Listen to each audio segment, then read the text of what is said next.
지금 미국 정재계가 또 한 번 발칵 뒤집혔습니다. 주한미군 철수와 반도체 보조금 압박을 들고 서울에 도착한 미국 상원 의원. 그는 한국을 몰아붙이기 위해 왔지만 첫날 밤 예상치 못한 비극을 맞았기 때문이었는데요. 그의 아내가 서울의 한 호텔에서 극단적 선택을 시도한 것입니다. 사건은 극비에 붙여졌지만 다음 날 밤 더 큰 참사가 벌어졌습니다. 아내가 의식불명 상태로 실려간 병원에서 그는 갑자기 무릎을 꿇고 빌기 시작하는데요. 살려주세요, 제발. 세계 최고라 불리는 한국 의료진은 당혹스러움을 보이며 상황 판단을 하기 시작합니다. 그리고 48시간 이후 미국의 협상 방향은 완전히 바뀌었는데요. 한국은 미국의 영원한 형제국 동반자입니다. 무기도 협박도 없이 미국의 꼬리를 내려버린 그것 과연 무엇이었을까요? 여러분의 구독과 좋아요 버튼은 우리나라의 위대함을 전 세계에 알리게 되는 시초가 됩니다. 또한 우리나라 의료진을 응원하신다면 세계 최고라고 댓글로 남겨주세요. 그리고 어디서 듣고 계신지도 알려주세요. 우리 대한민국 국민은 언제나 하나로 연결됩니다. 그럼 사연 바로 시작합니다. 저는 척 슈머입니다. 67세, 미국 상원 원내대표로 30년을 일했죠. 워싱턴에선 제 이름 석자면 법안이 통과되고 제 전화 한 통이면 예산이 움직입니다. 그런 제가 서울 한복판 호텔 복도에서 무릎을 꿇었습니다. 바닥이 차가웠어요. 아니, 제 온몸이 얼어붙었는지도 모르겠습니다. 그날은 2월 중순이었어요. 주한미군 철수 문제와 반도체 보조금 재협상 때문에 서울에 왔습니다. 공식 일정은 극비였고 협상 기조는 강경했죠. 한국 측은 완강했지만 저는 밀어붙일 준비가 되어 있었어요. 30년 동안 그렇게 살아왔으니까요. 회의실에서, 법안 표결장에서, 협상 테이블에서 단 한 번도 물러선 적 없는 사람이었습니다. 하지만 그날 밤 오후 11시 모든 게 무너졌어요. 호텔 5층 복도에 사이렌 소리가 울렸습니다. 제 방문이 열렸고 딸 사라가 비명을 지르며 뛰어들어왔어요. 아빠, 엄마가. 저는 가운 차림으로 복도로 뛰쳐나갔죠. 창문 앞에 사람들이 모여 있었습니다. 호텔 직원 2명이 창틀을 붙잡고 있었고 그 너머로 아내 엘리노어의 하얀 잠옷자락이 바람에 펄럭이고 있었어요. 부인, 제발 손 좀 주세요. 직원 하나가 한국어로 외쳤습니다. 목소리가 떨렸어요. 다른 직원은 아내의 팔을 간신히 붙잡고 있었죠. 저는 그 순간 숨을 멈췄습니다. 아내는 창밖을 보고 있었어요. 표정이 없었습니다. 그저 허공을 향해 몸을 기울이고 있었죠. 엘리노어. 제가 외쳤지만 아내는 돌아보지 않았어요. 호텔 직원이 온 힘을 다해 아내를 안쪽으로 끌어당겼고 다른 직원이 창문을 닫았습니다. 쾅 하는 소리가 복도에 울렸어요. 아내는 바닥에 주저앉았고 저는 그제야 움직일 수 있었습니다. 무릎을 꿇고 아내를 안았어요. 몸이 차가웠습니다. 떨리지도 않았어요. 그냥 축 늘어져 있었죠. 왜 그랬어? 제 목소리가 떨렸습니다. 아내는 대답하지 않았어요. 눈만 감았을 뿐이었죠. 호텔 매니저가 다가왔습니다. 상원의원님, 저희가 최선을 다해 보안을 유지하겠습니다. 저는 그를 쳐다봤어요. 단 한 글자도 밖으로 새어나가면 안 됩니다. 절대로. 목소리가 떨렸지만 명령은 확실했습니다. 매니저는 고개를 숙였어요. 사라가 엄마 옆에 앉아 손을 잡았습니다. 엄마 왜 이러세요? 딸아이 목소리가 갈라졌어요. 저는 아무 말도 할 수 없었습니다. 그저 아내의 차가운 손만 붙잡고 있었죠. 그날 밤 저는 잠들지 못했어요.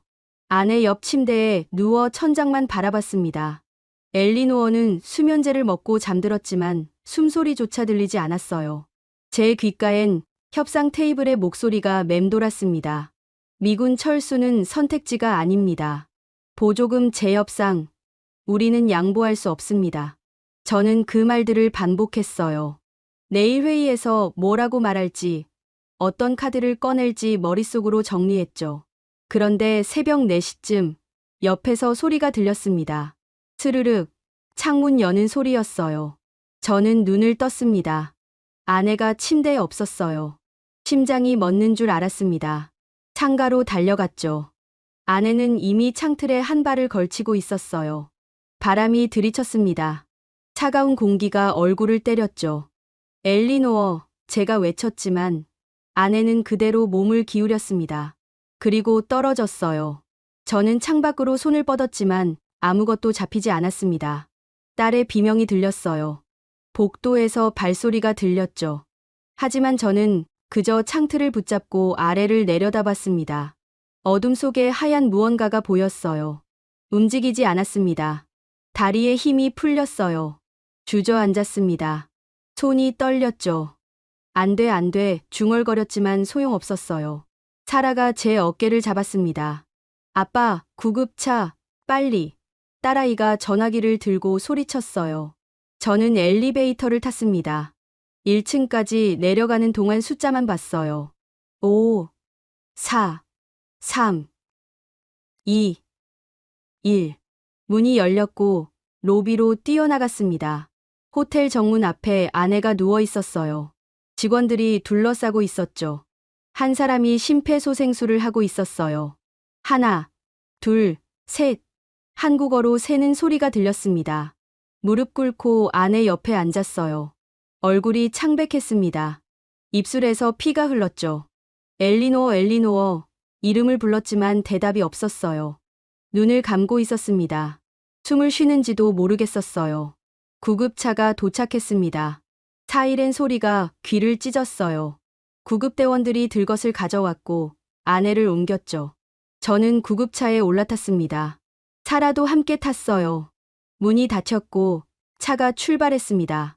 구급대원이 산소 마스크를 씌웠어요. 또 다른 대원이 링거를 꽂았죠. 혈압 떨어지고 있습니다. 한국어로 외쳤습니다. 저는 한마디도 알아듣지 못했지만 목소리의 긴박함은 느낄 수 있었어요. 아내 손을 잡았습니다. 차가웠어요. 손가락이 움직이지 않았죠. 제발 살려주세요. 중얼거렸습니다. 구급대원이 저를 쳐다봤어요. 눈빛이 단단했습니다. 최선을 다하겠습니다. 한국어로 말했지만 저는 알아들었어요. 창밖으로 서울 거리가 지나갔습니다. 새벽 4시 반, 거리는 텅 비어 있었어요. 가로등 불빛만 스쳐 지나갔죠. 구급차 안은 소독약 냄새로 가득했습니다. 기계음이 규칙적으로 울렸어요. 삐삐삐. 사라가 제 옆에 앉아 울고 있었습니다. 아빠, 엄마 괜찮아지겠죠? 저는 대답할 수 없었어요. 그저 고개만 끄덕였죠. 하지만 확신은 없었습니다. 구급차가 병원에 도착했어요. 응급실 입구에 의료진이 대기하고 있었습니다. 들것이 내려졌고 아내는 안으로 옮겨졌죠. 저는 뛰어 따라갔어요. 보호자는 여기서 대기하세요. 간호사가 제 앞을 막았습니다. 안 돼요. 제가 같이 가야 해요. 소리쳤지만 문이 닫혔어요. 복도에 남겨졌습니다. 사라가 제 팔을 붙잡고 주저앉았어요. 저도 함께 주저앉았죠. 차가운 바닥이 무릎에 닿았습니다. 형광등 불빛이 눈부셨어요. 제발 무슨 일이든 하겠습니다. 제발 살려주세요. 중얼거렸습니다. 누구에게 하는 말인지도 몰랐어요. 신에게, 의사에게, 아니면 제 자신에게? 복도는 조용했습니다. 시계 소리만 똑딱거렸어요. 저는 고개를 들어 천장을 봤습니다. 하얀 타일이 눈에 들어왔죠. 그 위로 형광등이 줄지어 있었어요. 30년 동안 쌓아온 모든 게 무너지는 순간이었습니다. 법안도, 협상도, 권력도 아무 소용없었어요. 제가 할 수 있는 건 아무것도 없었습니다. 그저 이 차가운 복도에서 기다리는 것뿐이었죠. 수술실 불빛이 꺼진 건 새벽 6시였습니다. 저는 그 2시간 동안 단 한 번도 자리에서 일어나지 못했어요. 플라스틱 의자에 앉아 수술실 문만 바라봤죠. 사라는 제 옆에서 계속 울었습니다. 어깨가 떨렸어요. 저는 딸의 손을 잡아줄 생각조차 못했습니다. 문이 열렸어요. 의사가 나왔습니다. 마스크를 벗으며 저를 봤죠. 생명은 건졌습니다. 한국어였지만 통역사가 옆에서 영어로 전했어요. 저는 그제야 숨을 쉬었습니다. 하지만 의사가 말을 이었어요. 내부 출혈이 심했고 척추 손상도 있습니다. 중환자실로 옮길 겁니다. 언제 깨어날까요? 제가 물었습니다. 목소리가 갈라졌어요. 의사는 잠시 망설이더니 대답했죠. 지금으론 알 수 없습니다. 일단 지켜봐야 합니다. 그리고 돌아섰어요. 수술복 뒷모습이 복도 끝으로 사라졌습니다. 사라가 벌떡 일어났어요. 그게 무슨 말이에요? 엄마가 깨어날지 모른다고요? 목소리가 떨렸습니다. 저는 딸을 붙잡으려 했지만 사라가 제 손을 뿌리쳤어요. 아빠 때문이에요. 소리쳤습니다. 아빠는 항상 나라만 챙겼지 엄마는 안 챙겼잖아요. 복도가 조용해졌어요. 간호사 몇 명이 저희를 쳐다봤죠. 저는 아무 말도 할 수 없었습니다. 사라는 눈물을 흘리며 말을 이었어요. 외할머니 돌아가셨을 때도 아빠는 워싱턴에 있었어요. 장례식장에도 하루 늦게 왔죠. 엄마 혼자 모든 걸 감당했어요. 가슴이 쪼개지는 것 같았습니다. 숨을 쉴 수가 없었어요. 사라의 말은 계속됐죠. 외할머니 돌아가시고 나서 엄마는 더 혼자였어요. 아무도 곁에 없었어요. 아빠를 기다렸는데 아빠는 안 왔어요. 사라, 제가 입을 열었지만 말이 나오지 않았어요. 딸은 고개를 저었습니다. 이제 와서 미안하다고 하지 마세요. 너무 늦었어요. 그리고 돌아서서 복도 끝으로 걸어갔어요. 저는 그 뒷모습만 바라봤습니다. 혼자 남았어요. 복도는 여전히 조용했습니다. 형광등 불빛만 희미하게 깜빡였죠. 저는 다시 의자에 앉았어요. 손을 떨었습니다. 주먹을 쥐었지만 떨림은 멈추지 않았죠. 사라 말이 맞았습니다. 저는 늘 일만 했어요. 상원 본회의, 법안 심사, 예산 조율, 협상 테이블. 30년을 그렇게 살았죠. 아내가 우울증 진단을 받았을 때도 저는 워싱턴에 있었어요. 전화로 들었습니다. 여보, 병원 다녀왔어. 약 처방받았어. 아내 목소리는 담담했어요. 저는 그때 뭐라고 대답했을까요? 그래. 약 잘 챙겨 먹어. 나 지금 회의 들어가야 해. 그게 전부였습니다. 장모님이 돌아가셨을 때도 마찬가지였어요. 새벽에 전화를 받았습니다. 사라였죠. 아빠, 외할머니 돌아가셨어.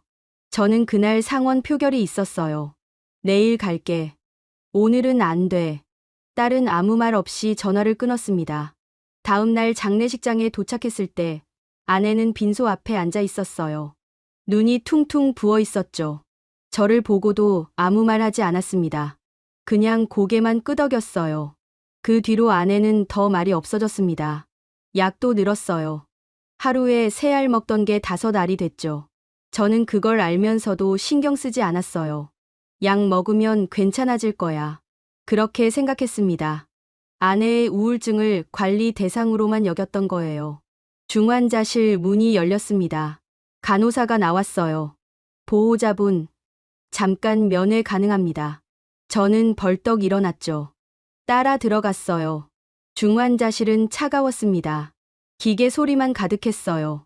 삐삐삐. 아내는 침대에 누워 있었습니다. 얼굴이 창백했어요. 온몸에 튜브가 연결되어 있었죠. 링거, 산소 마스크, 심전도 장치. 저는 침대 옆에 섰습니다. 엘리노어, 이름을 불렀어요. 대답은 없었습니다. 저는 손을 뻗어 아내 손을 잡았어요.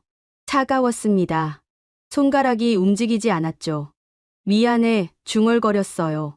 내가 너무 늦었어. 목소리가 떨렸습니다. 눈물이 났어요. 30년 동안 흘리지 않았던 눈물이었죠. 내가 힘들어할 때 난 회의실에 있었어. 내가 혼자 울 때 난 법안 읽고 있었어. 아내는 여전히 눈을 감고 있었어요. 기계음만 규칙적으로 울렸죠. 저는 고개를 숙였습니다. 너한테 잘해주고 싶었어. 근데 방법을 몰랐어. 그냥 일하는 게 익숙했어. 그게 내가 할 수 있는 전부라고 생각했어. 간호사가 들어왔어요. 보호자님, 시간 다 됐습니다. 저는 고개를 끄덕였죠. 아내 손을 놓았어요. 문을 나서며 뒤돌아봤습니다. 아내는 그대로 누워 있었어요. 기계음만 들렸죠. 복도로 나왔습니다.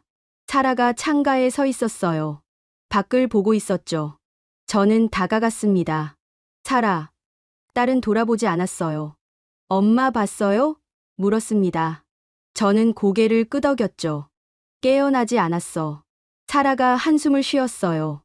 엄마가 얼마나 외로웠을지 아세요? 목소리가 가라앉았습니다. 아빠는 모를 거예요. 엄마는 매일 아빠 기다렸어요. 저녁 차려놓고 소파에 앉아서 문 쳐다보고. 근데 아빠는 밤 11시에 들어왔죠. 그것도 일주일에 한두 번. 말문이 막혔어요. 사라는 창밖을 바라보며 말을 이었습니다. 외할머니 돌아가시고 나서 엄마는 더 무너졌어요. 약도 안 듣고 잠도 안 자고. 그런데 아빠는 모르잖아요. 집에 없었으니까. 미안하다. 겨우 말했어요. 사라가 저를 쳐다봤습니다. 눈이 빨갛게 충혈되어 있었어요. 미안하다고 엄마가 깨어나요? 미안하다고 지난 30년이 바뀌어요? 대답할 수 없었습니다. 사라는 다시 창밖을 봤어요. 저는 그 옆에 서서 함께 밖을 바라봤죠. 서울 아침, 거리가 보였어요. 차들이 지나가고 사람들이 걸었습니다. 세상은 계속 돌아가고 있었어요. 하지만 제 세상은 멈춰 있었습니다. 주머니에서 휴대전화가 울렸어요. 워싱턴에서 온 문자였죠. 협상 일정 확인 요청. 저는 화면을 끄고 주머니에 다시 넣었습니다. 지금은 아무것도 중요하지 않았어요. 전화벨이 울린 건 오전 9시였습니다. 워싱턴 DC에서 걸려온 거였어요. 저는 중환자실 복도 구석에 앉아 있었죠. 화면에 이름이 떴습니다. 제임스 로버츠, 상원 다수당 원내 총무였어요. 저는 전화를 받지 않았습니다. 그냥 꺼버렸죠. 5분 뒤 다시 울렸어요. 이번엔 국무부였습니다. 또 끊었죠. 10분 뒤엔 백악관에서 걸려왔어요. 저는 전화기를 주머니에 넣고 눈을 감았습니다. 하지만 진동은 멈추지 않았어요. 결국 받았습니다. 슈머. 목소리가 나왔어요. 로버츠였죠. 대체 무슨 일이야? 협상은 왜 지연되는 거야? 차갑게 물었습니다. 저는 대답하지 않았어요. 척. 들리는 거 알아. 대답해. 개인적인 일이 생겼어. 겨우 말했습니다. 로버츠가 비웃었어요. 개인적인 일? 지금 주한미군 철수 문제가 걸려 있는데 반도체 보조금 재협상이 국익에 직결된 사안인데. 알아. 저는 짧게 대답했죠. 로버츠 목소리가 높아졌어요. 그럼 왜 협상장에 안 나타나는 거야? 한국 측은 내가 약점 잡혔다는 소문 흘리고 있어. 이게 무슨 꼴이야? 가슴이 답답했어요. 지금은 할 수 없어. 로버츠가 한숨을 쉬었습니다. 척. 정신 차려. 넌 미국 상원 원내대표야. 개인 사정으로 흔들리면 안 돼. 전화를 끊었어요. 손이 떨렸습니다. 주머니에 넣으려는데 또 울렸죠. 이번엔 받지 않았어요. 그냥 전원을 껐습니다. 사라가 복도 끝에서 걸어왔어요. 손에 커피 2잔을 들고 있었죠. 제 옆에 앉아 하나를 건넸습니다. 드세요. 저는 받았어요. 뜨거웠습니다. 손에 온기가 전해졌죠. 워싱턴에서 전화 왔죠? 사라가 물었어요. 저는 고개를 끄덕였습니다. 뭐래요? 딸이 다시 물었죠. 저는 커피를 한 모금 마셨어요. 돌아오래. 협상하래. 사라가 웃었어요. 비웃음이었습니다. 역시 그러겠죠. 아빠 주변 사람들은 다 그래요. 일만 중요하지. 사람은 안 중요해요. 저는 아무 말하지 못했어요. 딸 말이 맞았으니까요. 전에 외할머니 장례식 때도 그랬잖아요. 사라가 말했습니다. 아빠 보좌관들이 전화하더라고요. 빨리 돌아오라고. 표결 있다고. 아빠는 장례식도 제대로 안 치르고 공항으로 갔죠. 저는 커피잔을 내려놓았어요. 미안해. 또 그 말밖에 할 수 없었죠. 사라가 한숨을 쉬었습니다. 미안하다는 말은 이제 지겹네요. 중환자실 문이 열렸어요. 간호사가 고개를 내밀었죠. 보호자님, 잠시 들어오세요. 저는 일어났습니다. 사라도 따라왔어요. 아내는 여전히 눈을 감고 있었어요. 하지만 손가락이 약간 움직였습니다. 간호사가 말했죠. 조금씩 반응이 있어요. 좋은 신호예요. 통역사가 옆에서 전했어요. 저는 침대 옆에 앉았습니다. 아내 손을 잡았어요. 이번엔 조금 따뜻했죠. 엘리노어, 나야, 들려? 속삭였어요. 아내의 눈꺼풀이 미세하게 떨렸습니다. 저는 숨을 멈췄어요. 하지만 눈은 뜨지 않았어요. 다시 고요해졌죠. 저는 고개를 숙였습니다. 사라가 반대편에 앉아 엄마 다른 손을 잡았어요. 엄마, 우리 여기 있어요. 깨어나세요. 간호사가 차트를 확인했습니다. 천천히 회복하고 있어요. 시간이 필요해요. 그리고 나갔죠. 저희 둘만 남았어요. 주머니에서 진동이 느껴졌어요. 전화기를 켰더니 문자가 23통 와 있었습니다. 워싱턴에서, 국무부에서, 보좌진에서. 다 같은 내용이었어요. 협상 일정 재조율 필요. 한국 측 압박 심화. 즉각 회신 바람. 손가락이 화면 위를 맴돌았어요. 답장을 쓰려다 멈췄죠. 사라가 저를 쳐다봤습니다. 또 일 얘기예요? 저는 전화기를 주머니에 넣었어요. 아니야. 하지만 머릿속은 복잡했습니다. 주한미군 철수, 반도체 보조금, 한국과의 협상. 이 모든 게 제 어깨에 걸려 있었어요. 30년 동안 쌓아온 정치 생명이 흔들리고 있었죠. 워싱턴에선 제가 약해 보인다고 수군거릴 거예요. 한국은 제 약점을 이용하려 할 거고요. 아빠, 사라가 불렀습니다. 저는 고개를 들었어요. 지금 뭐 생각하세요? 딸이 물었죠. 저는 거짓말했습니다. 아무것도. 사라가 고개를 저었어요. 거짓말. 눈빛 보면 알아요. 지금 일 생각하고 있죠? 저는 입을 다물었습니다. 딸이 한숨을 쉬었어요. 아빠는 정말 안 변하네요. 사라. 그게 아니라 말하려다 멈췄어요. 뭐라고 변명해야 할지 몰랐죠. 사라가 일어났습니다. 저 나갈게요. 아빠 혼자 있고 싶으시죠? 그리고 나갔어요. 혼자 남았습니다. 아내와 단둘이. 기계음만 들렸어요. 삐삐삐. 저는 아내 손을 계속 잡고 있었습니다. 엘리노어, 속삭였어요. 나 지금 뭘 해야 할지 모르겠어. 워싱턴에선 돌아오래. 국익이 걸렸대. 근데 너는 여기 누워 있어. 내가 어떻게 해야 해? 아내는 대답하지 않았어요. 당연했죠. 저는 고개를 숙였습니다. 30년 동안 난 늘 나라를 선택했어. 가족보다 일을 택했어. 그게 옳다고 믿었어. 근데 지금은 모르겠어. 전화기가 또 울렸어요. 이번엔 로버츠가 아니었습니다.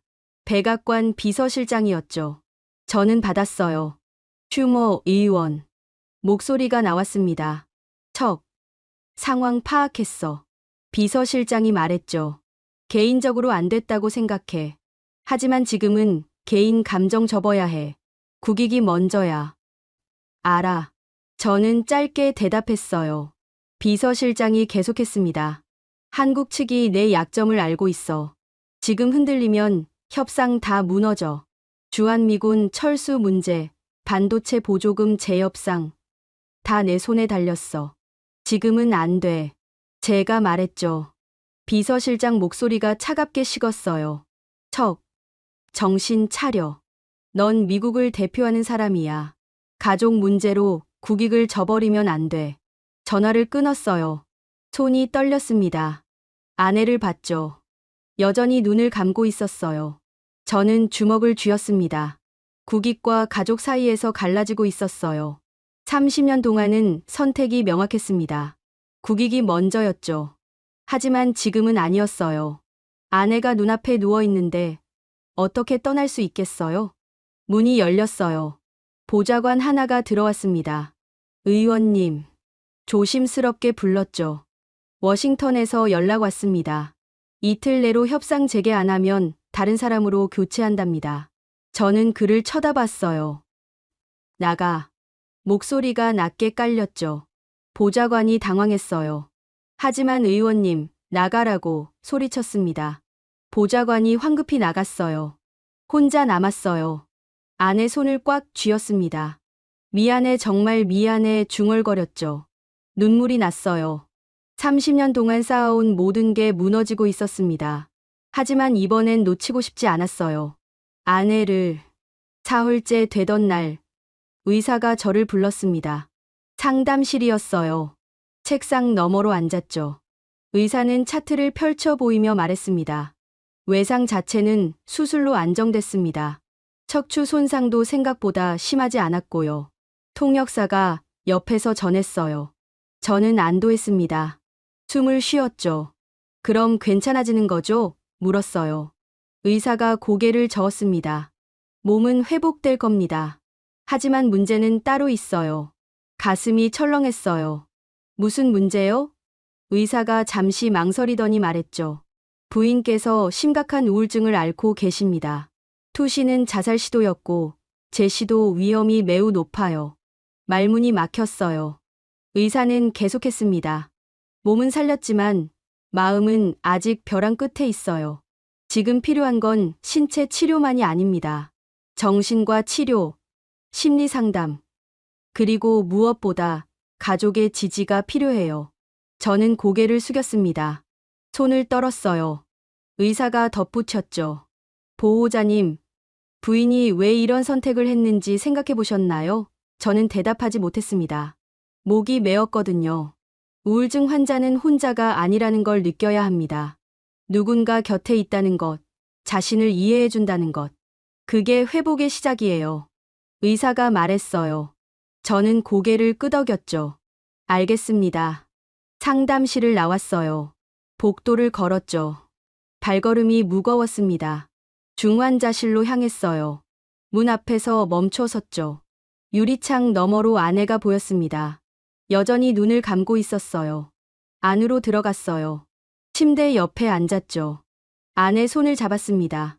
이번엔 조금 더 따뜻했어요. 엘리노어, 이름을 불렀습니다.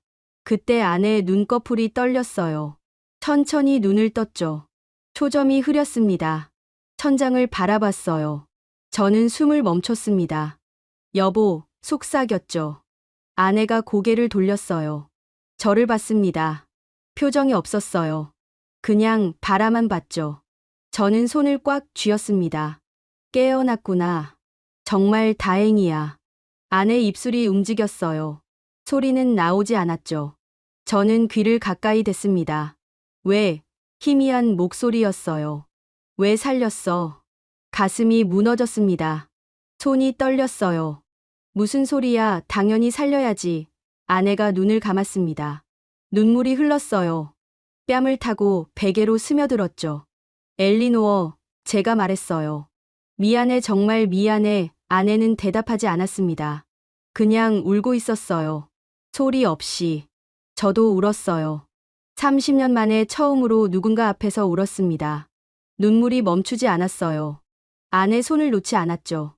미안해, 내가 너무 늦었어. 너무 늦게 알았어. 간호사가 들어왔어요. 보호자님, 부인이 안정을 취해야 해요. 저는 고개를 끄덕였습니다. 아내 손을 천천히 놓았어요. 일어섰죠.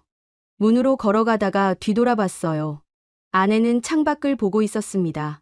눈물이 계속 흘렀어요. 저는 문을 나섰죠. 복도에 사라가 앉아 있었어요. 고개를 들었습니다. 엄마 깨어났어요? 저는 고개를 끄덕였죠. 방금 눈 떴어. 사라가 벌떡 일어났어요.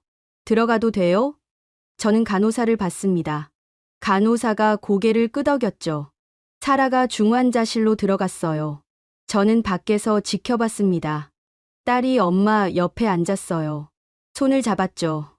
입을 움직였지만 소리는 들리지 않았어요. 아내가 딸을 봤습니다. 손을 들어 딸 얼굴을 만졌어요. 사라가 울기 시작했죠. 저는 고개를 돌렸습니다. 창밖을 봤어요. 서울 하늘이 보였죠. 구름이 천천히 흘러갔습니다. 저는 주머니에서 전화기를 꺼냈어요. 꺼져 있었죠. 켰습니다. 부재중 전화가 57통이었어요. 문자는 43통. 다 읽지 않았습니다. 그냥 화면을 내렸죠. 가장 최근 문자가 보였어요. 로버츠였습니다. 마지막 경고다. 내일까지 협상장 복귀 안 하면 교체 수순 들어간다. 손가락이 떨렸어요. 답장을 쓰려다 멈췄죠. 중환자실을 다시 봤습니다. 사라가 엄마를 안고 있었어요. 둘 다 울고 있었죠. 전화기를 주머니에 넣었어요. 창가로 걸어갔습니다. 서울 거리가 내려다 보였어요. 차들이 지나가고 사람들이 걸었죠. 평범한 하루였습니다. 하지만 제겐 아니었어요. 의사 말이 맴돌았어요. 부인이 왜 이런 선택을 했는지 생각해 보셨나요? 저는 알고 있었습니다. 제 때문이었죠. 30년 동안 아내를 혼자 두었어요. 일만 쫓아다녔죠. 가족은 뒷전이었습니다.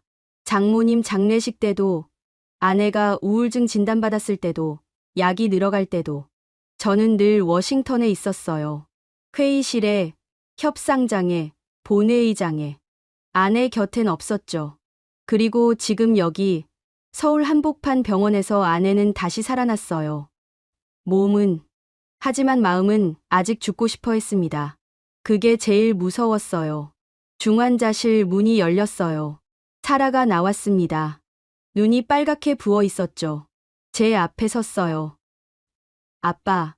목소리가 떨렸습니다. 엄마가 저한테 말했어요. 뭐라고? 저는 물었죠. 사라가 눈물을 닦았어요. 살고 싶지 않대요. 너무 외로웠대요. 아무도 자기를 안 찾았대요.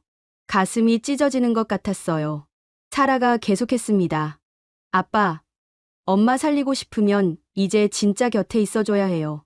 전화로, 문자로가 아니라, 진짜로. 저는 고개를 끄덕였습니다. 그럴게. 사라가 제 눈을 똑바로 봤어요. 약속하세요. 이번엔 진짜요. 저는 손을 들었습니다. 약속해. 딸이 한숨을 쉬었어요. 워싱턴 전화 또 왔죠? 저는 고개를 끄덕였죠. 뭐래요? 사라가 물었습니다. 돌아오래. 협상하래. 갈 거예요? 딸이 물었어요. 저는 중환자실 문을 봤습니다. 유리창 너머로 아내가 보였어요. 여전히 창밖만 보고 있었죠. 안 가. 제가 말했습니다. 이번엔 안 가. 사라가 놀란 표정을 지었어요. 진짜요? 저는 고개를 끄덕였습니다. 진짜야. 엄마가 회복될 때까지 여기 있을 거야. 딸이 처음으로 미소 지었어요. 희미했지만 미소였죠. 고마워요, 아빠. 저는 딸 어깨를 안았습니다. 미안해. 너한테도, 엄마한테도. 둘이 복도에 서서 중환자실을 바라봤어요. 아내는 여전히 움직이지 않았습니다. 하지만 살아 있었어요. 그게 중요했죠. 전화기가 또 울렸어요. 이번엔 꺼버렸습니다. 완전히. 나흘째 되던 아침, 보좌관 셋이 병원 로비에 나타났습니다. 제가 카페테리아에서 커피를 마시고 있을 때였어요. 한 명이 다가와 앉았죠. 의원님, 심각합니다. 저는 커피잔을 내려놓았어요. 뭐가? 보좌관이 태블릿을 꺼냈습니다. 화면을 보여줬죠. 워싱턴 포스트 기사였어요. 슈머 원내대표, 서울서 행방불명, 협상 전면 중단. 기사를 읽지 않았어요. 그냥 화면을 밀어냈죠. 상관없어. 보좌관이 당황했습니다. 의원님, 이거 큰일이에요. 본국에서 난리 났어요. 한국 측은 협상 무산됐다고 발표했고요. 그래서? 저는 물었어요. 보좌관이 숨을 깊이 들이쉬었죠. 국무부에서 협상단 교체 검토 중입니다. 백악관도 움직이고 있고요. 의원님 정치 생명이 걸린 문제예요. 커피를 한 모금 마셨어요. 식어 있었죠. 알아. 짧게 대답했습니다. 보좌관이 앞으로 몸을 기울였어요. 그럼 왜 안 움직이시는 겁니까? 지금 협상장 가셔야 해요. 못 가. 제가 말했죠. 보좌관 얼굴이 굳었어요. 의원님, 아내가 중환자실에 누워 있어. 어떻게 가? 목소리가 높아졌습니다. 보좌관이 조심스럽게 말했어요. 사모님 상태가 안정됐다고 들었습니다. 이제 협상에 집중하셔도 닥쳐, 소리쳤죠. 카페테리아 사람들이 저를 쳐다봤어요. 저는 신경 쓰지 않았습니다. 보좌관이 물러났어요. 죄송합니다. 저는 일어났습니다. 너희 워싱턴 돌아가. 난 여기 남는다. 그리고 카페테리아를 나왔죠. 복도를 걸었어요. 중환자실로 향했습니다. 주머니에서 전화기가 울렸죠. 꺼내 봤어요. 로버츠였습니다. 받지 않았어요. 계속 울렸죠. 끊어버렸습니다. 엘리베이터를 탔어요. 5층으로 올라갔죠. 문이 열렸을 때 사라가 서 있었습니다.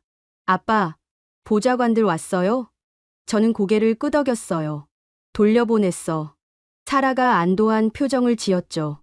다행이에요. 함께 중환자실로 걸어갔어요. 문 앞에서 간호사를 만났습니다. 오늘 부인 상태 많이 좋아졌어요. 말도 조금 하셨고요. 정말요? 제가 물었죠. 간호사가 미소 지었어요. 네. 천천히 회복하고 계세요. 그리고 지나갔습니다. 안으로 들어갔어요. 아내는 침대에 반쯤 앉아 있었습니다. 창밖을 보고 있었죠. 저를 보고는 시선을 돌렸어요. 왔어. 목소리가 작았습니다. 침대 옆에 앉았어요. 기분 어때? 물었죠. 아내가 어깨를 일쓱했습니다. 몰라. 저는 손을 뻗어 아내 손을 잡았어요. 이번엔 거부하지 않았습니다. 엘리노어, 입을 열었어요. 나한테 할 말 있어? 아내가 저를 봤습니다. 눈빛이 공허했어요. 없어. 저는 고개를 저었죠. 아니야. 있을 거야. 말해줘. 아내가 한숨을 쉬었어요. 당신은 항상 바빴어. 천천히 말했습니다. 회의, 표결, 협상. 나한텐 시간 없었지. 저는 아무 말하지 못했어요. 아내가 계속했죠. 외할머니 돌아가셨을 때 당신 어디 있었어?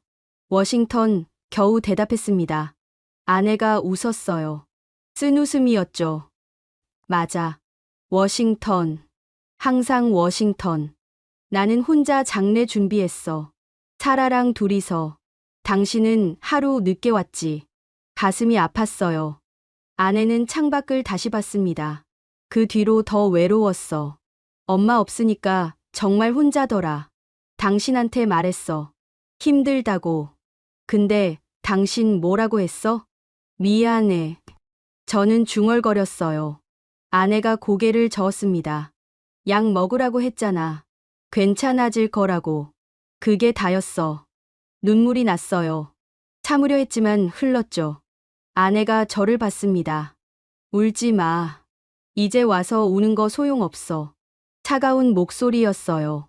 엘리노어. 진짜 미안해. 제가 말했죠. 나 너무 늦게 깨달았어. 너한테 잘못했어. 30년 동안 너 혼자 두고 나만 살았어. 아내가 손을 빼려 했어요. 저는 놓지 않았습니다. 제발 한 번만 더 기회 줘. 이번엔 달라질게. 진짜로. 아내가 웃었어요. 여전히 쓴 웃음이었죠. 달라진다고? 당신 워싱턴 가면 또 똑같아질 거야.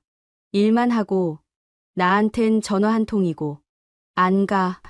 제가 말했습니다. 아내가 눈을 크게 떴어요. 뭐? 워싱턴 안 가. 너 회복될 때까지 여기 있을 거야. 아내가 믿을 수 없다는 표정을 지었어요. 협상은, 주한미군 철수는, 반도체 보조금은, 저는 고개를 저었죠. 다 필요 없어. 지금은 너만 중요해. 아내 눈에 눈물이 고였어요. 거짓말 목소리가 떨렸습니다. 저는 아내 손을 두 손으로 감쌌어요. 거짓말 아니야. 이번엔 진짜야. 그때 문이 열렸어요. 보좌관이 다시 나타났습니다. 의원님, 긴급 전화입니다. 백악관에서요. 저는 돌아보지도 않았어요. 나중에. 하지만 의원님, 대통령 비서실장이 나중에라니까 소리쳤습니다. 보좌관이 물러났어요. 문이 닫혔죠. 아내가 저를 봤어요. 가봐야 하는 거 아니야? 저는 고개를 저었습니다. 아니야. 여기 있을 거야. 아내 눈에서 눈물이 흘렀어요. 처음으로 제 손을 꽉 잡았습니다. 척, 제 이름을 불렀어요. 30년 만에 처음으로 제대로 된 목소리로. 응. 저는 대답했죠. 아내가 울기 시작했어요. 소리 내서. 저는 일어나 아내를 안았습니다. 미안해, 정말 미안해. 계속 중얼거렸어요. 아내는 제 셔츠를 붙잡고 울었죠. 얼마나 울었는지 몰라요. 시간이 멈춘 것 같았습니다. 간호사가 들어왔다 조용히 나갔어요. 사라도 문 앞에 서 있다가 돌아갔죠. 저희 둘만 남았습니다. 아내가 진정됐을 때 저는 얼굴을 들어봤어요. 눈이 빨갛게 부어 있었죠. 엘리노어. 불렀습니다. 응. 아내가 대답했어요. 나 정말 변할게. 워싱턴 돌아가도 달라질 거야. 매일 전화할게. 주말엔 꼭 집에 갈게. 너랑 시간 보낼게. 아내가 고개를 저었어요. 약속 못 지킬 거 알아. 이번엔 다를 거야. 제가 말했죠. 왜? 아내가 물었습니다. 저는 아내의 눈을 똑바로 봤어요. 너 잃을 뻔했으니까. 그게 얼마나 무서운지 이제 알았으니까. 아내가 한숨을 쉬었어요. 두고 볼게. 저는 고개를 끄덕였습니다. 그래. 두고 봐. 그날 밤, 저는 병실 옆 보호자 침대에서 잤어요. 아내 숨소리를 들으며 평온했습니다. 30년 만에 처음으로 마음이 편했어요. 새벽에 전화기가 울렸습니다. 백악관이었죠. 받지 않았어요. 다시 울렸습니다. 꺼버렸죠. 아내가 잠꼬대를 했어요. 척. 저는 일어나 침대로 갔습니다. 손을 잡았죠. 여기 있어. 속삭였어요. 아내가 손을 꽉 쥐었습니다. 다시 잠들었어요. 저도 아내 손을 잡은 채로 의자에 앉아 잠들었습니다. 처음으로 편안한 잠이었어요. 일주일째 되던 밤, 저는 아내의 병실에서 하룻밤을 온전히 보냈습니다. 간호사가 보호자 침대를 넣어줬어요. 아내 침대 바로 옆이었죠. 창밖으로 서울 야경이 보였습니다. 불빛들이 반짝였어요. 아내는 깨어 있었어요. 천장만 바라보고 있었죠. 저는 옆에 누워 같은 천장을 봤습니다. 잠 안 와? 물었어요. 아내가 고개를 저었어요. 응. 침묵이 흘렀어요. 기계음만 들렸죠. 삐삐삐. 저는 옆으로 몸을 돌렸습니다. 아내를 봤어요. 아내도 저를 봤죠. 뭐 생각해? 제가 물었습니다. 아내가 한숨을 쉬었어요. 아무것도. 거짓말인 걸 알았어요. 저는 손을 뻗어 아내 손을 잡았습니다. 말해줘. 아내가 천장을 다시 봤어요. 당신은 항상 바빴어. 천천히 말했죠. 아침에 일어나면 이미 없었고, 밤에 들어올 땐 나는 자고 있었어. 주말에도 서재에 박혀 있었지. 듣고 있었어요. 아내는 계속했습니다. 처음엔 괜찮았어. 당신이 중요한 일 하는 거 알았으니까. 근데 시간이 지나니까 난 투명인간 같았어. 당신 눈에 안 보이는 사람. 가슴이 아팠어요. 아내 목소리가 떨렸습니다. 외할머니 돌아가시고 나서 정말 힘들었어. 엄마랑 나 둘뿐이었거든. 아빠는 일찍 돌아가셨고 엄마가 나한테 전부였어. 알아. 저는 중얼거렸어요. 아내가 고개를 저었죠. 몰라. 당신은 몰라. 엄마 장례식 날 혼자 관 앞에 앉아 있었어. 사라는 친구들이랑 울고 있었고 나는 혼자였어. 당신 오기만 기다렸는데 미안해. 제가 말했어요. 아내가 눈물을 흘렸습니다. 당신 왔을 때 이미 다 끝나 있었어. 조문객들도 다 갔고 빈소에 우리 셋뿐이었지. 당신 들어오더니 미안하다고만 했어. 저는 아내 손을 꽉 쥐었어요. 그때 나 정말 바보였어. 어떻게 해야 할지 몰랐어. 그냥 도망치고 싶었어. 아내가 저를 봤어요. 도망. 나한테서. 저는 고개를 끄덕였습니다. 응. 너한테서. 가족한테서. 감정 다루는 게 너무 어려웠어. 일은 쉬웠거든. 회의하고, 표결하고, 협상하고. 정답이 있었으니까. 가족한텐 정답이 없어? 아내가 물었어요. 저는 한숨을 쉬었죠. 몰랐어. 어떻게 위로해야 하는지, 어떻게 함께 슬퍼해야 하는지. 그래서 도망쳤어. 일 핑계 대고. 아내가 눈을 감았어요. 나도 외로웠어. 엄마 없으니까 정말 혼자였어. 당신한테 말하고 싶었는데 당신은 항상 바빴고, 전화해도 회의 중이고, 문자 보내도 나중에 보겠다고. 엘리노어, 제가 불렀어요. 아내가 눈을 떴죠. 약 먹기 시작한 게 그때부터야. 잠이 안 왔거든.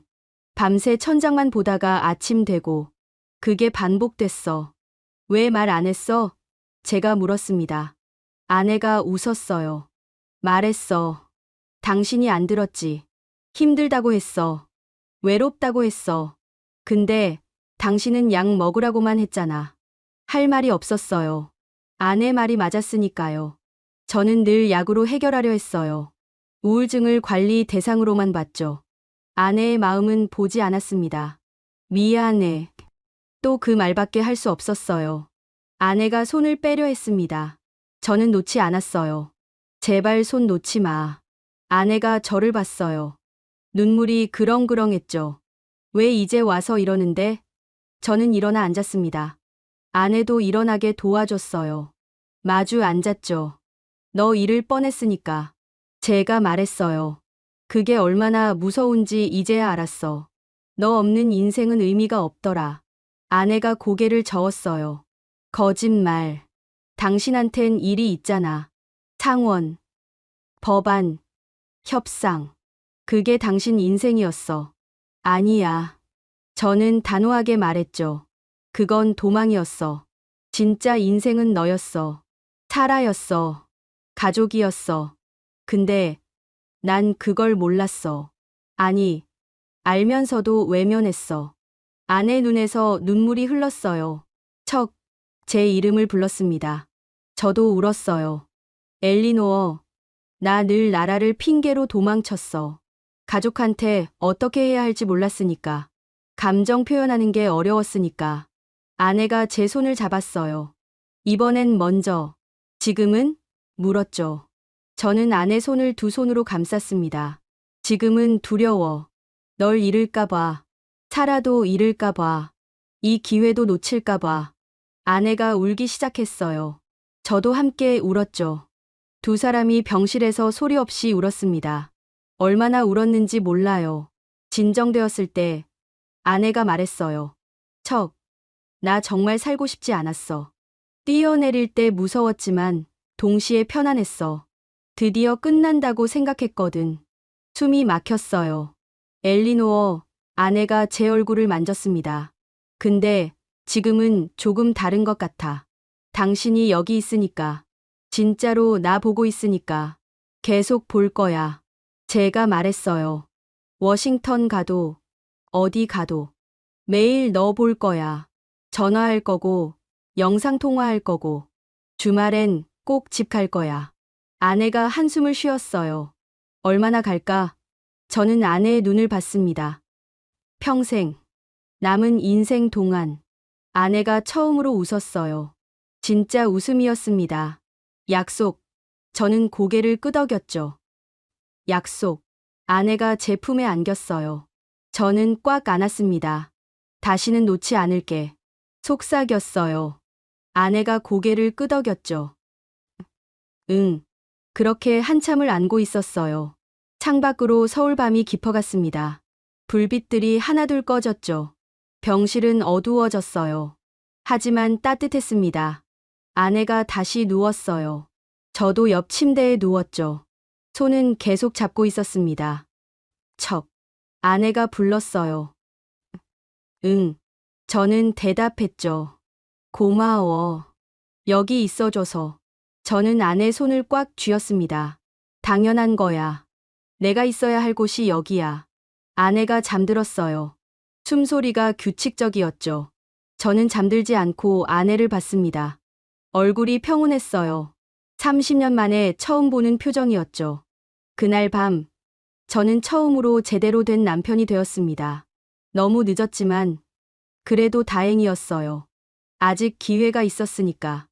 열흘째 되던 날, 의사가 좋은 소식을 전했습니다. 부인 상태가 많이 호전됐어요. 자살 충동도 현저히 줄었고요. 상담실에 앉아 차트를 보며 말했죠. 저는 안도의 한숨을 쉬었어요. 언제쯤 퇴원할 수 있을까요? 물었습니다. 의사가 고개를 갸우뚱했어요. 신체적으론 일주일 내로 가능해요. 하지만 정신적 회복은 더 필요합니다. 퇴원 후에도 정기적인 상담 필수고요. 물론이죠. 저는 고개를 끄덕였어요. 의사가 미소 지었습니다. 보호자분이 많이 도와주신 것 같아요. 부인 표정이 처음 오셨을 때랑 완전히 달라졌어요. 가슴이 따뜻해졌어요. 제가 해야 할 일이었습니다. 의사가 서류를 정리하며 말했죠. 한국 의료 시스템의 장점이 바로 이거예요. 몸만 치료하는 게 아니라 마음도 함께 봅니다. 느꼈습니다. 저는 솔직하게 말했어요. 미국이었으면 아내는 수술 후 바로 퇴원했을 거예요. 심리 상담도 따로 예약해야 하고. 여긴 다르더라고요. 의사가 고개를 끄덕였어요. 우린 환자를 사람으로 봅니다. 질병만 보는 게 아니라요. 그리고 일어섰죠. 부인께 잘 전해주세요. 많이 회복하셨다고. 상담실을 나왔어요. 복도를 걸으며 생각했습니다. 열흘 동안 이 병원에서 본 것들이 떠올랐죠. 간호사들이 아내에게 말 걸던 모습, 의사가 매일 상태 확인하러 오던 모습, 심리 상담사가 조용히 앉아 아내 이야기 들어주던 모습. 미국이었으면 이런 건 없었을 거예요. 효율이 우선이니까요. 빨리 치료하고, 빨리 퇴원시키고, 환자가 어떤 마음인지는 중요하지 않았죠. 저도 그렇게 생각했었어요. 빠른 게 좋은 거라고. 하지만 여기서 배웠습니다. 때론 느린 게 필요하다는 걸. 머무르는 시간이 치유한다는 걸. 중환자실 문을 열었어요. 아내가 창가에 앉아 있었습니다.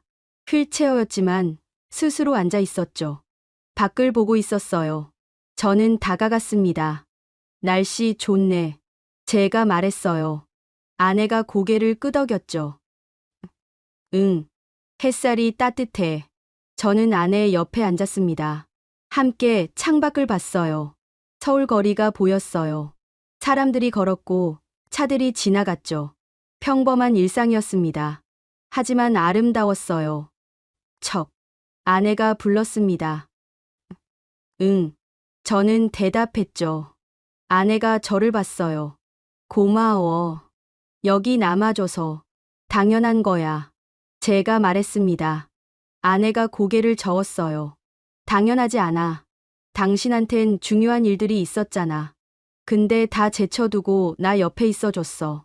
저는 아내 손을 잡았어요. 너보다 중요한 일은 없어. 이제 알았어. 아내가 눈물을 글썽였습니다. 정말? 정말. 문이 열렸어요.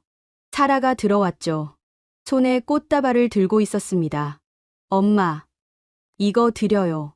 병원 앞 꽃집에서 샀어요. 아내가 받아들었어요. 백합이었죠. 예쁘다. 아내가 미소 지었습니다. 사라가 엄마 옆에 앉았어요. 의사 선생님이 다음 주엔 퇴원할 수 있대요. 들었어. 아내가 말했죠. 사라가 신이 났어요. 그럼 우리 집 갈 수 있어요? 아내가 잠시 망설이더니 물었습니다. 워싱턴. 저는 고개를 저었어요. 아니, 당분간은 여기 있을 거야. 내가 완전히 회복될 때까지. 아내가 놀란 표정을 지었죠. 협상은, 일은 타임할 거야. 제가 말했습니다. 사라도 아내도 눈이 커졌어요. 뭐? 둘이 동시에 물었죠. 상원 원내대표직 사임할 거야. 더는 못하겠어. 가족 없이는. 아내가 고개를 저었어요. 안 돼. 그건 당신 인생이었잖아. 아니었어. 저는 단호하게 말했죠. 도망이었어. 진짜 내 인생은 너야. 사라야. 이제 그걸로 살고 싶어. 아내가 울기 시작했어요. 사라도 울었죠. 저도 눈시울이 붉어졌습니다. 셋이 서로 안았어요. 한참 후에 진정됐을 때 저는 로비로 내려갔습니다. 벤치에 앉아 서울 거리를 봤어요. 사람들이 바삐 오가고 있었죠. 모두 자기 삶을 살고 있었습니다. 저도 이제 제 삶을 살고 싶었어요. 정치인 척 슈머가 아니라 남편 척, 아빠 척으로. 주머니에서 전화기를 꺼냈어요. 켰습니다. 부재중 전화가 123통이었죠. 문자는 97통. 다 무시했어요. 로버츠 번호를 찾았습니다. 전화를 걸었죠. 3번 울리고 받았어요. 드디어 받네. 척. 대체 뭐 하는 거야? 화난 목소리였습니다. 저는 침착하게 말했어요. 사임할 거야. 뭐? 로버츠가 소리쳤죠. 사임? 지금 정신 나갔어? 저는 웃었어요. 아니, 이제야 정신 차렸어. 척. 농담 아니지? 넌 상원 원내대표야. 30년을 일했어. 그걸 다 버리는 거야? 저는 창밖을 봤습니다. 버리는 게 아니야. 되찾는 거야. 내 인생을. 로버츠가 한숨을 쉬었어요. 가족 때문에? 응. 가족 때문에. 저는 단호하게 대답했죠. 미친 짓이야. 로버츠가 말했습니다. 저는 고개를 저었어요. 아니야. 이제껏 내가 한 게 미친 짓이었어. 가족 버리고 일만 한 거. 전화를 끊었어요. 다시 걸려왔지만 받지 않았습니다. 꺼버렸죠. 로비를 걸었어요. 카페테리아로 갔습니다. 커피 2잔을 샀죠. 하나는 아내 거였어요. 엘리베이터를 탔습니다. 5층에 도착했을 때 간호사가 웃으며 인사했어요. 보호자님, 부인 많이 밝아지셨어요. 저는 미소 지었습니다. 감사합니다. 선생님들 덕분이에요. 간호사가 고개를 저었어요. 아니에요. 보호자님이 함께 계셔서예요. 그게 제일 큰 약이거든요. 중환자실로 돌아갔어요. 아내는 여전히 창가에 앉아 있었습니다. 커피를 건넸죠. 따뜻할 때 마셔. 아내가 받아들었어요. 한 모금 마셨죠. 맛있다. 저도 마셨습니다. 함께 창밖을 봤어요. 엘리노어.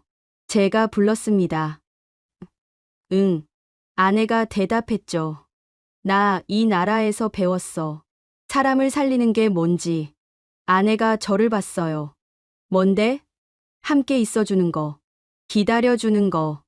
효율보다 책임을 선택하는 거. 아내가 미소 지었습니다. 한국이 그랬구나. 저는 고개를 끄덕였어요. 응. 미국은 힘으로 요구하지만 한국은 사람으로 설득하더라. 깨달았네. 아내가 말했죠. 저는 아내 손을 잡았습니다. 너 덕분에, 이 나라 덕분에 해가 지고 있었어요. 노을이 서울 하늘을 물들였죠. 붉고 따뜻했습니다. 저희는 말없이 그걸 봤어요. 살린 건 생명만이 아니었습니다.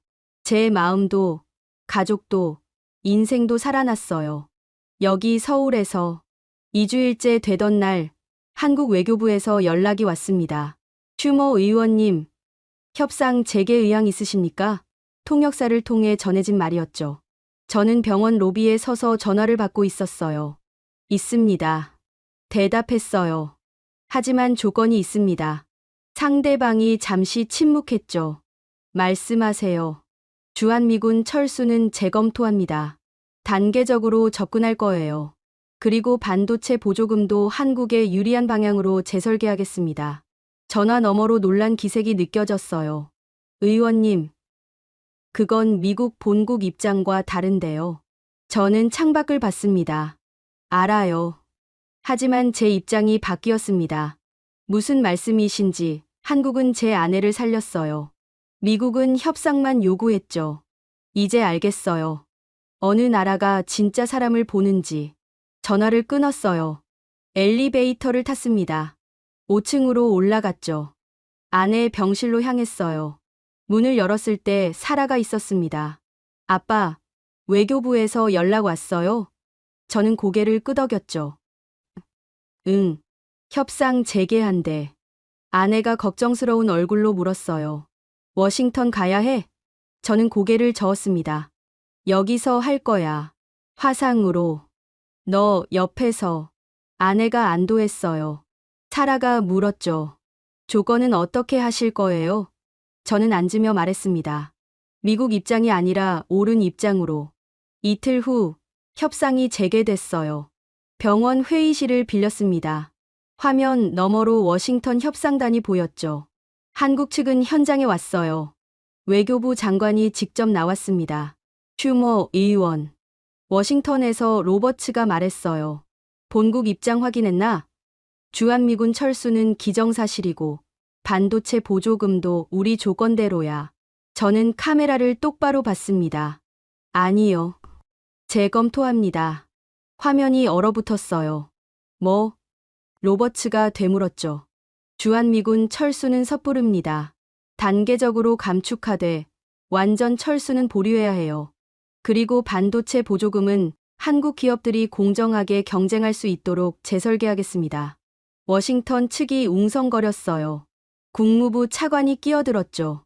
의원님, 지금 미국 이익을 배신하는 겁니까? 저는 고개를 저었습니다. 아니요. 장기적 이익을 보는 겁니다. 한국 외교부 장관이 조심스럽게 물었어요. 의원님 입장 변화 이유를 여쭤봐도 될까요? 저는 잠시 망설이다 대답했습니다. 개인적인 일이 있었습니다. 가족이 위기에 처했고 한국 의료진이 살려줬어요. 그 과정에서 배웠습니다. 이 나라가 어떻게 사람을 대하는지. 회의실이 조용해졌어요. 저는 계속했죠. 미국은 효율을 말합니다. 빠르게, 강하게, 이기는 것. 하지만 한국은 책임을 말하더군요. 함께, 천천히, 살리는 것. 워싱턴 화면 너머로 누군가 비웃었어요. 감상적인 소리 말고 현실을 봅시다. 저는 그를 쳐다봤습니다. 이게 현실입니다. 한국은 단순한 동맹이 아니에요. 인간을 지키는 나라예요. 로버츠가 끼어들었죠. 척, 정신 차려. 내 정치 생명 끝나는 거 알지? 저는 미소 지었어요. 알아요. 근데 괜찮아요. 더 중요한 걸 찾았으니까. 협상은 석 시간 계속됐어요. 워싱턴은 계속 압박했죠. 하지만 저는 흔들리지 않았습니다. 한국 측과 하나씩 조율했어요. 주한미군 철수는 5년에 걸쳐 단계적으로 재검토하기로 했습니다. 반도체 보조금은 한국 기업들에게 공정한 조건으로 다시 설계했죠. 미국 입장에선 후퇴였어요. 하지만 저는 이게 맞다고 믿었습니다. 회의가 끝났을 때 한국 외교부 장관이 다가왔어요. 감사합니다, 의원님. 이런 결정 쉽지 않으셨을 텐데. 저는 악수했습니다. 아니에요. 당연한 겁니다. 부인께서 많이 회복되셨다고 들었습니다. 장관이 말했죠. 저는 고개를 끄덕였어요. 덕분입니다. 한국 의료진 덕분에. 장관이 미소 지었어요. 우리가 한 게 아니라 의원님이 곁에 계셔서입니다. 저는 감사의 인사를 했죠. 병실로 돌아갔어요. 아내는 침대에 앉아 책을 읽고 있었습니다. 저를 보고 책을 내려놓았죠. 어떻게 됐어? 다 끝났어. 제가 말했습니다. 아내가 걱정스러운 표정을 지었어요. 미국 입장대로? 저는 고개를 저었죠. 아니, 옳은 방향으로. 아내가 놀랐어요. 그럼 당신 괜찮아. 제가 말했습니다. 이제 정치는 중요하지 않아. 너랑 살아가 중요해. 아내가 눈물을 글썽였어요. 저는 침대 옆에 앉아 손을 잡았습니다. 엘리노어, 나 평생 일만 했어. 근데 여기서 배웠어. 진짜 중요한 게 뭔지. 뭔데? 아내가 물었죠. 사람이야. 가족이야. 함께 숨 쉬는 거야. 아내가 제 손을 꽉 쥐었어요. 이제는 진짜구나. 응. 이제는 진짜야. 저는 대답했습니다. 나흘 후 아내가 퇴원했어요. 휠체어를 탔지만 걸을 수도 있었죠. 병원 입구에서 의료진이 배웅했습니다. 건강하세요, 부인. 간호사들이 손 흔들었어요. 차에 탔어요. 사라가 운전했죠. 호텔로 향했습니다. 창밖으로 서울거리가 지나갔어요. 사람들이 걸었고 아이들이 뛰어놀았죠. 예쁜 도시네. 아내가 말했습니다. 저는 고개를 끄덕였어요. 응, 따뜻한 도시야. 호텔에 도착했어요. 짐을 풀고 발코니로 나갔습니다. 서울 전경이 펼쳐졌죠.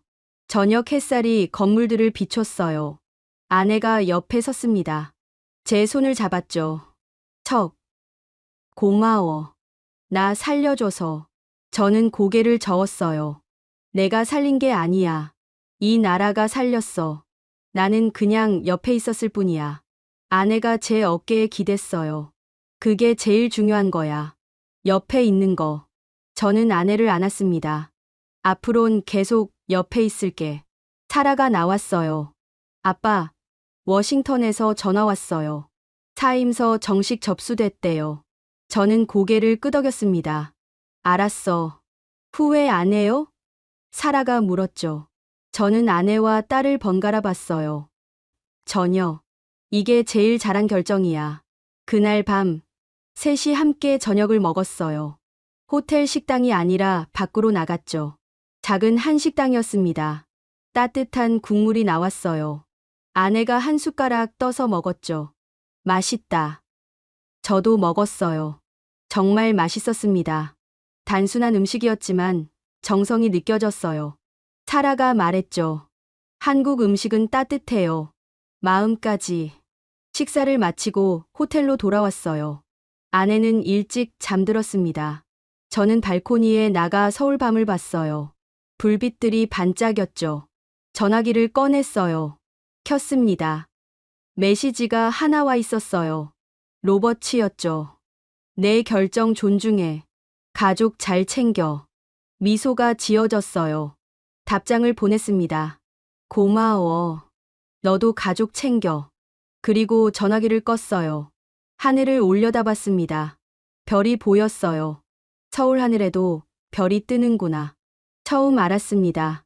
여러분은 언제 한국이 따뜻하다고 느끼셨나요? 혼잣말처럼 중얼거렸어요. 저는 알았습니다. 제 아내를 살린 순간, 제 가족을 되찾게 해준 순간, 한국은 협박 없이, 총성 없이, 그저 사람을 살려서 저를 설득했어요. 진짜 국력은 군사도, 돈도 아니었습니다. 책임지는 시스템이었죠. 사람을 지키는 마음이었어요. 저는 발코니에 서서 서울을 바라봤습니다. 이 도시가, 이 나라가 제게 가르쳐준 것들을 평생 잊지 않을 거예요. 무릎 꿇었던 제국은 이제 일어섰습니다. 하지만 예전과는 다른 사람으로. 이 이야기가 마음에 닿으셨다면 여러분의 생각을 들려주세요.